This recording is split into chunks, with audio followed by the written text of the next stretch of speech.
Welcome to Amateur Baseball Today, a comprehensive recap of the state amateur tournament. Today's show is presented by the Minnesota Baseball Association and its partners. Reinders, Turf and Landscaping Solutions and Supplies. Max Bats, the official wood bat of the MBA. And Amy Electronics, scoreboards and digital displays. Hello everyone and welcome to Amateur Baseball Today presented by the MBA. I'm Ryan Phelps.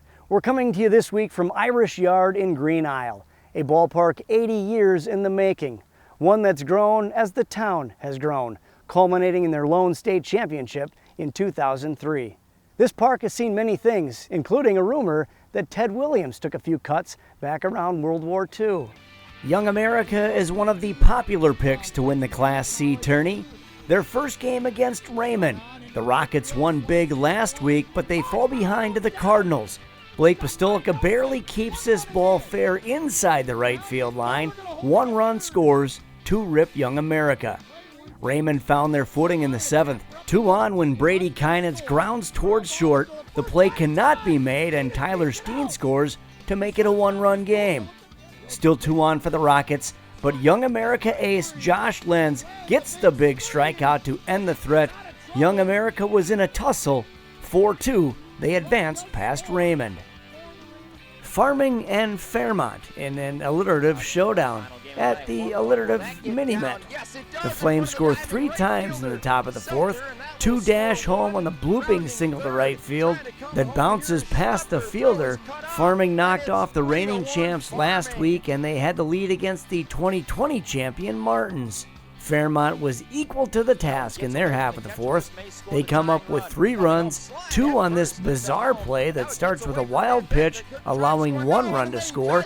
Then the Flames play hot potato with the ball, allowing Tyler Tennyson to race home with the go-ahead run. Fairmont nickel and dimed Farming for 13 hits on the game. Great bat control by Spencer Chirpick. He slaps the pitch past the drawn-in infield. Another 2 Martins skip across home. Fairmont scores in 6 straight innings to douse the Flames. 14-4 is the final tally. Union Hill battling the Clinton Cards, and the Bulldogs batters sent Clinton to the Tiger Park Ivy multiple times and made this a no-doubter. Nate Osborne triples in a run here after the fielder disappears into the vegetation. In the 4th, Union Hill scored 10 times. Jack Kretzen hits the top of the Ivy wall in left center. He had 2 run-scoring hits in the 4th inning alone. 13-2, Union Hill makes its way to the next round in convincing style. Great game between Sartell and Nisswa. Scoreless into the 4th when Muskie Tim Burns marks the board with the RBI single. Burns is a grizzled vet. He played on the Muskies' 2013 championship team. Nisswa won the title 2 years ago, so they know how to win. Jeremiah Pipcorn knows how to mash. This blast crosses the railroad tracks and left. 1-1 the score. To the bottom of the 8th, runner on first for Sartell. Cody Parch facing former major leaguer Blaine Hardy, and Parch puts it into the gap. Drew Boland and Cody Rudisilli converge and collide. The ball falls. Levi Lampert scores. Parch ends up at third. Boland had to leave the game, and the damage was done. Sartell closes the game in the 9th. David Demensky with the strikeout to end the game. Demensky is back from surgery 2 years ago, and the Muskies are back in the Sweet 16 with a 3-1 win. For the last few years, one of the fun stories of this tournament is the Loretto Larks featuring the Koskis, former twin Corey and his 3 boys, Bradley, Joshua, and Caleb. Last week, the Larks beat Atwater 2-1 in 10 innings. Joshua registered the game-winning bases-loaded hit-by-pitch to move the Larks to this week's play. But it was the youngest boy, Caleb, who pitched 4 strong innings and hit a solo home run. His efforts earned him Player of the Game honors. He did pretty well, but I think with it, I'm going to have to hear about it on the car ride home about how he did and how I did, what I didn't do. So that's going to be one thing that's going to be, I just can't wait for that car ride home, or even lunch or dinner tonight too. That's all we're going to hear. He was giving me crap in the cage today, telling me I was going to roll over a lot. So it felt good to get it out there and rub it in his face a little bit. So yeah, it felt good. Loretto was without Caleb Koski in this week's game against Sauk Center. The Larks struggled offensively, and the Titans came through in the third. Bases loaded, grounder to short. It gets through. 2 runs crossed the plate. In all, Sox Center would manufacture 2 more runs and score 4 in the third. Sox Center starter Shane Trannels did not overpower, but he managed to keep Loretto quiet. Corey Koski goes down swinging, and the Titans advance to the final 16 with a 4-1 win. Jordan righty Tommy Thompson was firing on all cylinders against Cold Spring in front of the home Mini-Met crowd.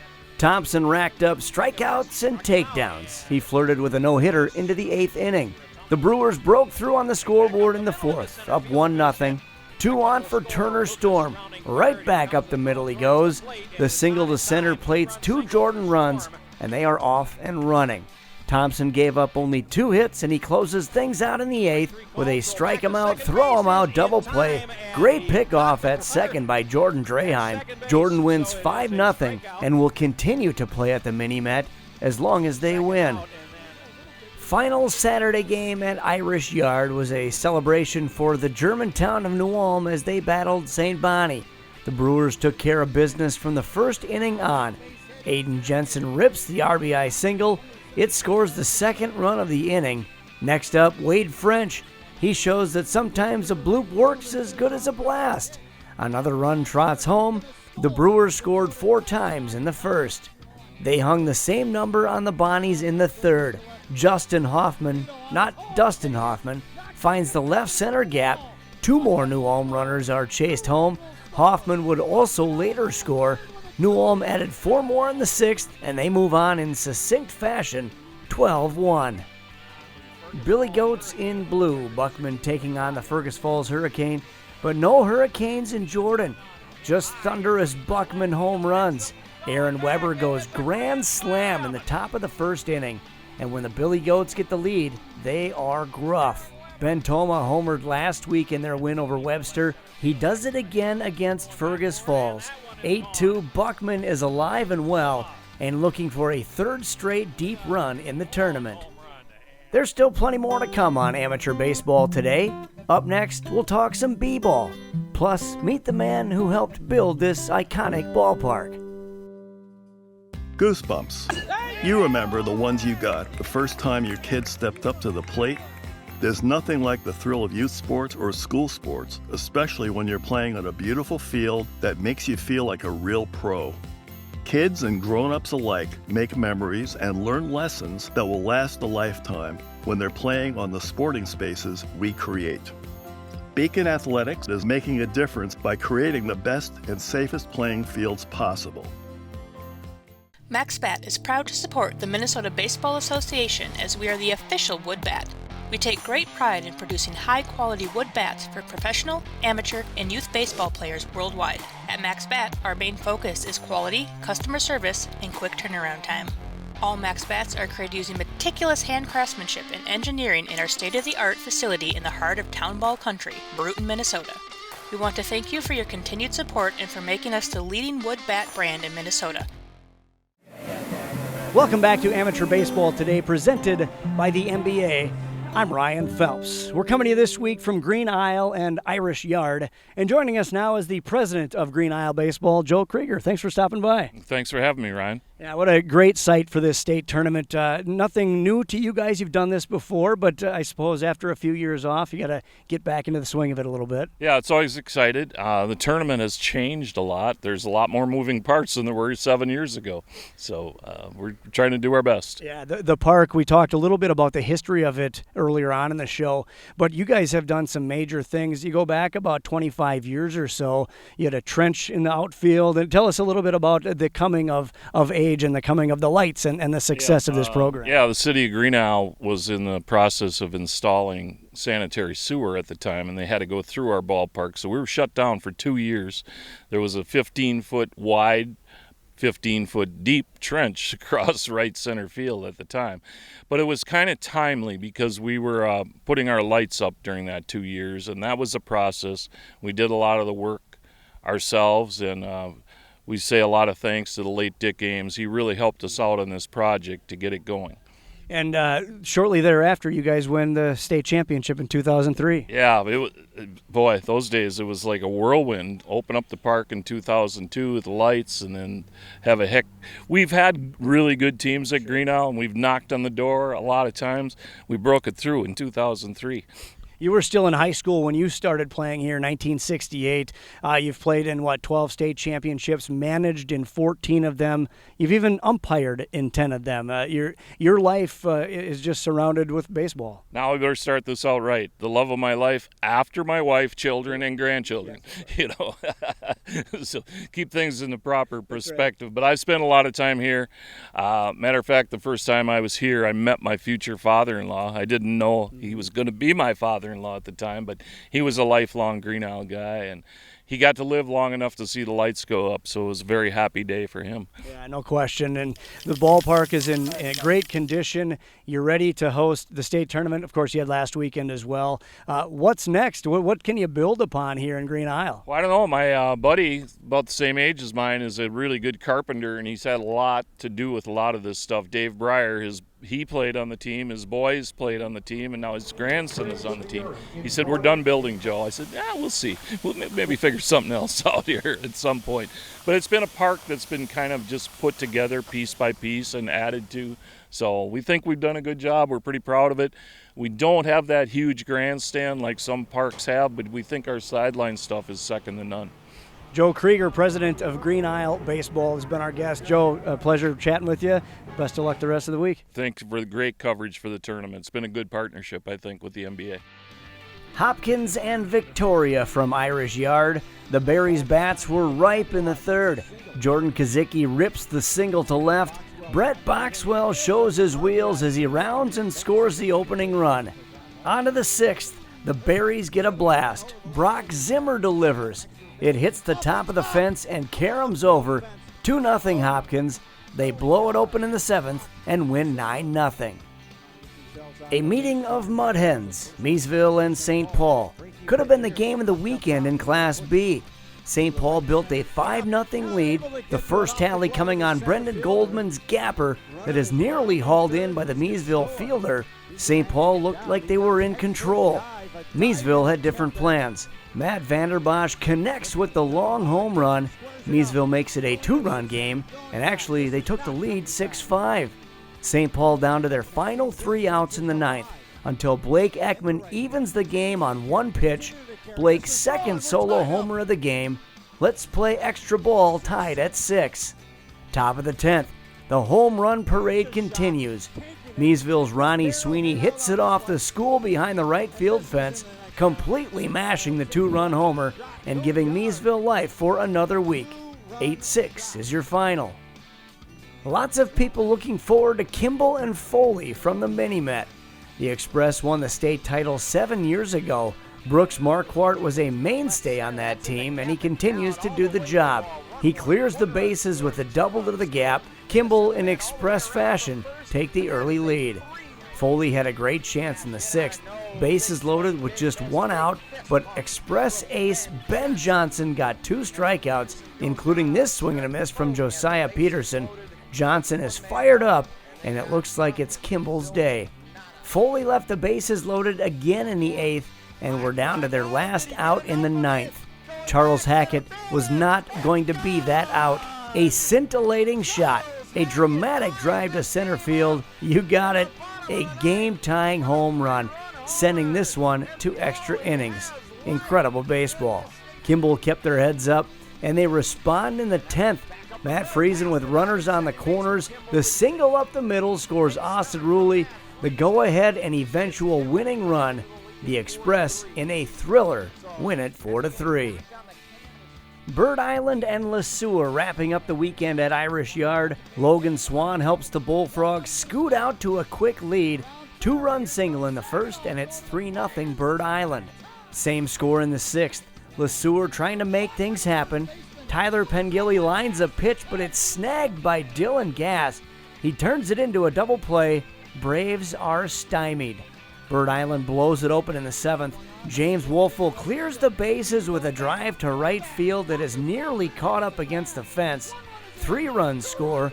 The Bullfrogs win 10-0. Fear the Frogs is the slogan for the final weekend. Tiger Park in Belle Plaine, the site of Bemidji and New York Mills' second-round game. The Blue Ox break open a scoreless affair with Sam Calbert's chopper up the middle. 2-run score, Bemidji in front. They add another in the 8th. Caleb Manick gets a good swing on the curveball and laces a run-scoring single. 3-0 Bemidji. The Blue Ox went to Ada draftee Ethan Opsahl, and Ethan delivered a complete game shutout, striking out 9 in the late innings to end up with a total of 15. Bemidji wins 3-0. Waconia and the Mallards of Montgomery, the final game of the weekend, and Laker John Bezdacek was shooting ducks at the pond. He strikes out the side twice in the first 4 innings. Waconia got the necessary offense in the 6th. 2 runs scored via bases-loaded walks, and 2 more on this RBI single by shifty Sam Schiffman. The Lakers were in control. Bezdacek continued to dominate. He reaches double-digit strikeouts in the 6th and still had not given up a hit. He wasn't perfect. Montgomery gets a run in the bottom of the 9th. A wild pitch plates Pat Lloyd, 6-1 the score, but Bezdacek's no-hitter was still intact. With 2 outs, Ben Anderson at the plate for the Mallards. Let's get the call from NSPN.TV and Jeff Papis. And hit high in the air to left field. Schultz going back on it. He's at the track. He's got it measured, and he makes the catch. And a no-hitter for John Bezdacek. Waconia wins it 6-1. Let's hear from Bezdacek. It's special to do it in a tournament like this. We got a great team and definitely something fun to do, especially with a winning team and looking forward to the next weekend. A little worried, but at the same time, if he hits it out or hits it out the wall, they did their job and they put a good swing on it. But luckily it stayed in the park and we made a catch, and it's history there. It's stretch time here on Amateur Baseball Today. When we return, more highlights from Week 2, plus a special story about a team playing for twos.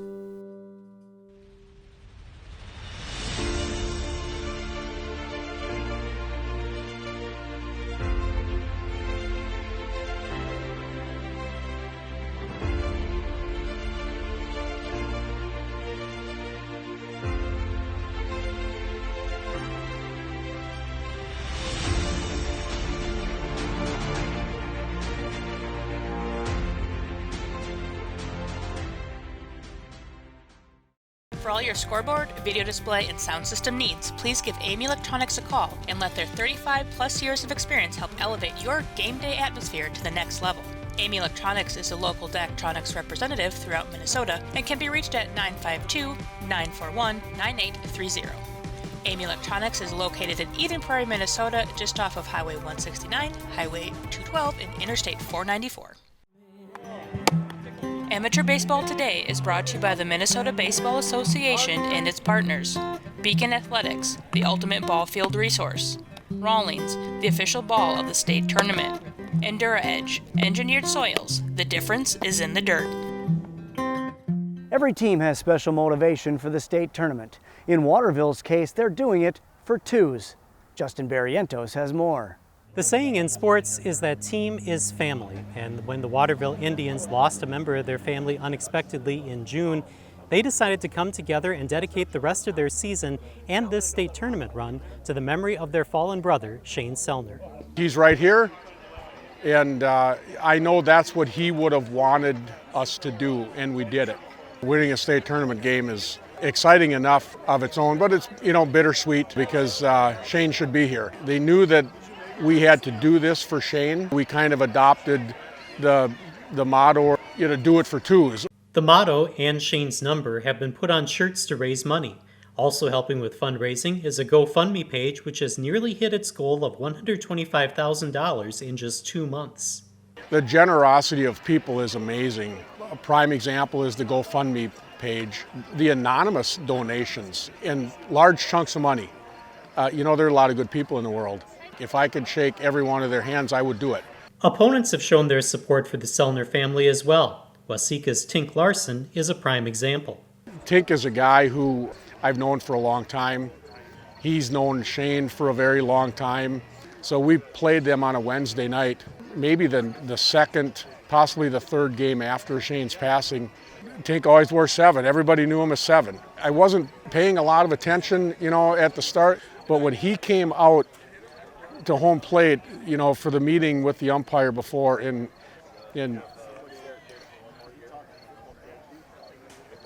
he had number 22 on, we just both broke down and cried. This number 22, I don't give it out to anybody on our Braves town team. Todd Mann, he wore number 22 and he died of cancer back in 2009. This number 22 for the Braves died of cancer, and Shane passed away with the same number. I'm going to dig it out and wear it. It was healing. If you can do anything to help out the process of healing, it makes you feel really good inside. The tournament opening win was made sweeter by Luke Sellner's contribution.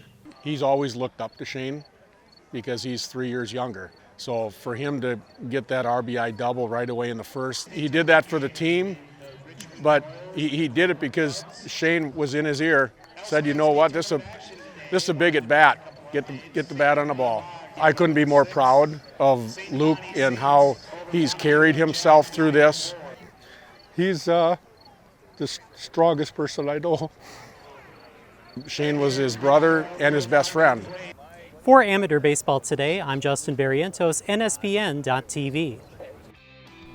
Waterville hoping to recapture the energy from their Week 1 win, but a rough third inning made it a tough night. Red Wings scored 5 times with just 1 hit.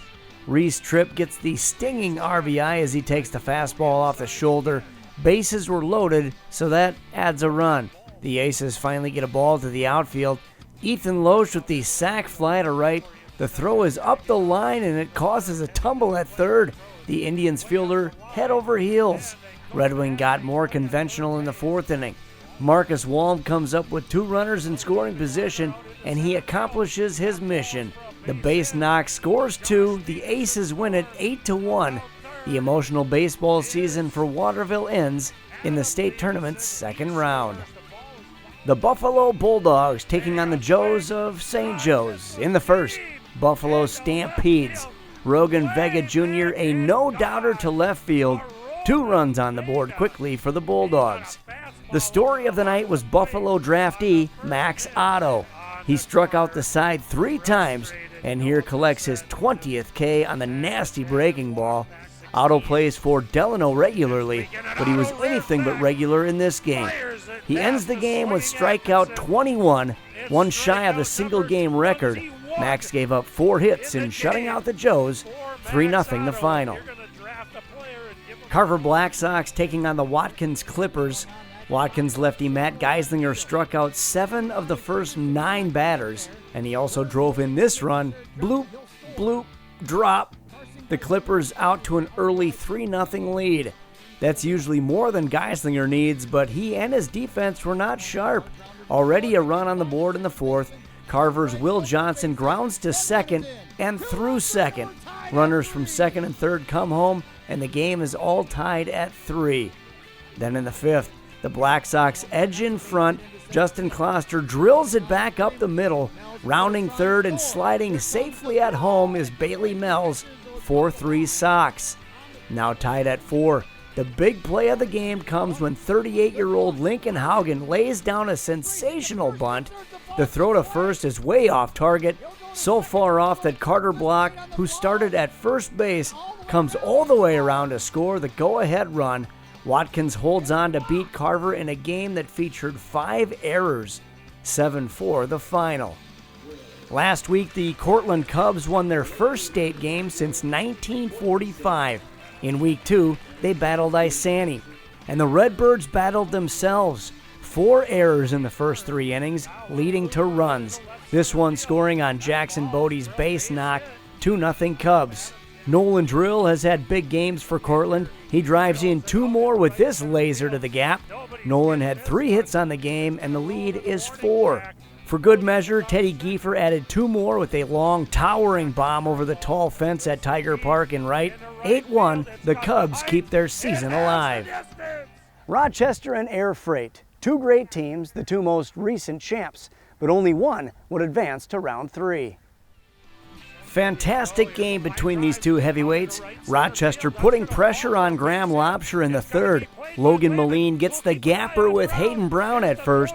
Brown rounds third and falls as he tried to halt his momentum. He is caught in the rundown and tagged out. Big opportunity lost by the Royals. Roch had two more on in the seventh, but Lobsher with the nasty breaking pitch, registering one of his 19 strikeouts. Still no runs for the Royals. Air Freight played small ball to get 3 runs, then went long gone with Matt Enk's 9th inning blast. Air Freight moves along to the quarterfinals with a 4-0 win. Egan and the newly named Minnetonka Monarchs were nip and tuck through 7 innings. Egan plates the first run on a passed ball. Roy Larson reads it well and breaks home to break the scoreless tie. Tonka tied the game with a fielder's choice, then blew it open when no fielder had a choice or a chance to catch this deep fly to right by Mike Davis. The 37-year-old opens the floodgates with the 3-run homer, and the Monarchs win big, 8-1. We're down to our last strike here on Amateur Baseball today. When we return, we'll wrap up the highlights and listen back to our calls of the week.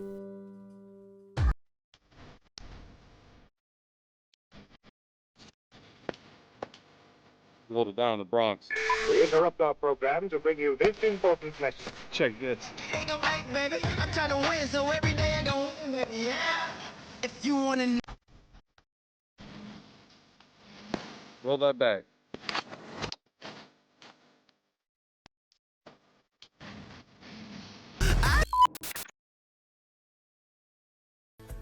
Are you looking for a cost-effective way to improve your infield playing surface? Meet FieldSaver.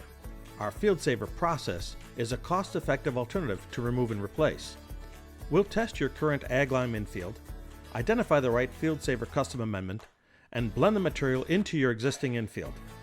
FieldSaver is trusted by the St. Paul Saints. Visit DuraEdge online to learn more about the FieldSaver process and get in touch with a field expert in your area.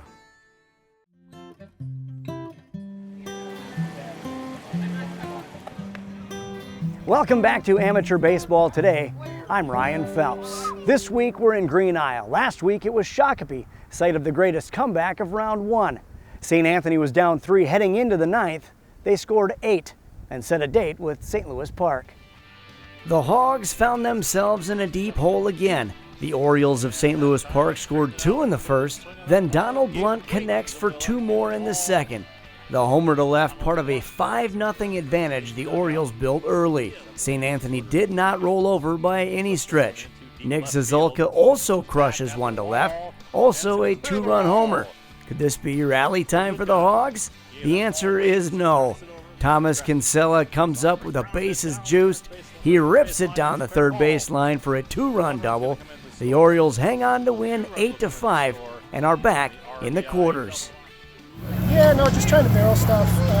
It's a long season. Really not focusing on too much, just seeing ball, hit ball. I was lucky to barrel up and keep a few. Of course, the hardest one doesn't fall. Staying at the Mini-Met, Champlin Park, and the Cobras of Minneapolis. Quiet until the 3rd inning, and the first noise is made by Tyler Reichenborn. The Blaine grad who played at Tennessee Wesleyan finds the railroad tracks beyond the left field fence. 2-run shot for the Low-Gators. The Cobras always seem to play from behind, and they respond in the 5th. Jack Primesberger singles up the middle. 1 run scores easily. We have a play at the plate. Oliver Leupold slides in under the tag. We are squared at 2. Bottom half of the 5th. The base is full of Low-Gators. One of the top players in the state, Sam Riola, he slashes the offering down the right field line. It clears the bases and puts Champlin Park in front for good. 6-4 the final, the Low-Gators advancing on. Highland Park in blue up 1-0 on Lions Pub of Minneapolis, and they play a tipsy 4th inning. 3 errors for the Pub. This one on the ground ball by Brandon Witter scores Dylan Gaussman. The Beavers up 2-0. Score stayed that way until the 7th.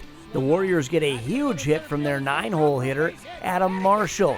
The ball gets past the fielder and all the way to the wall. The tying run scores, and Marshall ends up at third base, just 90 feet from home. and Marshall traverses those 90 feet as Chad Ogden flares the single to right field. 7th inning heroics for the Warriors. Lions Pub gets to the Class B quarterfinals. The Baby Blues of the Burnsville Bobcats, jumping out early against Moorhead, already up 2-0, make that 3-0. Matt Trocchi hits the run-scoring base hit. Noah Juilliard scores the run for the team known as the Kitties. Moorhead scored 1 in the 4th, then added to that in the 5th. Andy Gravdahl singles past the diving shortstop. It's good for 1 run, but Sam Huseby is hung up between 2nd and 3rd. The Mudcats run themselves out of an inning. To the 8th we go, and to the 8th it's gone. Bobcat Jonna Dawson crushes this offering over the left field fence, headed to the Irish Yard scoreboard. Burnsville keeps their season afloat, winning 4-2. So we have 8 teams remaining in B-ball. Quarterfinal action resumes on Saturday in Jordan. Champlin Park versus St. Louis Park at 11. Hopkins will face Meesville at 1:30. Over in Green Isle, 11 a.m. on Saturday, Air Freight takes on Minnetonka, and Lions Pub draws Burnsville. The semifinals and championship for Class B are on Sunday in Belle Plaine. Noon, 3, and 6 o'clock are the start times. You can watch all of it live on NSPN.TV. On the C side, we're down to the Sweet 16. The hometown Jordan Brewers get things started Friday night at the Mini-Met when they take on Sauk Center. New Ulm versus Buckman. Young America will face Union Hill, and it's Fairmont versus Sartell. On the other side of the bracket, Red Wing gets Courtland on Saturday in Green Isle. Also Buffalo versus Watkins. Bird Island takes on Kimball, and it's Bemidji versus Waconia. The Class C quarters and semis are on Sunday, setting up a Memorial Day championship game in Jordan at 1 o'clock. If you can't make it out to the ballpark, you can catch all the highlights right here on Amateur Baseball Today. You can also watch all the games on NSPN.TV. Here are some of our best calls from round 2. Giroux with a chance here to knock in an RBI, and he lifts this one. It could drop. It's going to be caught in right field. A chance to double up the runner at first. They do, and the game is over just like that. That pitch swung on and lifted into right field. Going over is working to make the catch, and he leaps and makes it. Robs him in right field of an extra base hit. Turns on one, drills it to deep right field. That is up and over the ivy for a home run. Matt Hake turned around that fastball. 1-1. High fly ball. Did he get enough of it? Going back, center fielder. It's gone! Charles Hackett ties this game up in the bottom of the 9th with a 3-run homer. Thanks for joining us, folks. For Andy, Hannah, JB, and the rest of the NSPN crew, I'm Ryan Phelps. We'll see you back here for Championship Weekend and more Amateur Baseball Today, presented by the Minnesota Baseball Association. Town ball's all in the family. Father, sons, and uncles on the same team. Echoes, players of yesterday.